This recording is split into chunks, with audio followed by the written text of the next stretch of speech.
I ran into this last week. Here's what fixed it for me. If you're looking to stay updated with your OKX account, activating notifications is a great way to do it. Here is a simple guide to get you started. Step 1. Open the OKX app. Launch the OKX app on your device. Make sure you are logged into your account to access all features. Step 2. Go to Settings. Once you're in the app, navigate to the Settings menu. This is usually found in the Profile section or the main menu. Step 3. Select Notifications. In the Settings menu, look for the Notifications section. Here, you can customize what alerts you want to receive.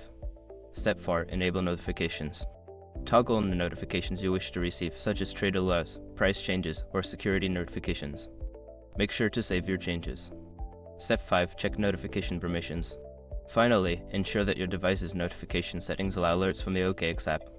Go to your device settings and verify that notifications are enabled. Remember, if you don't see notifications coming through, double check that your device isn't set to Do Not Disturb.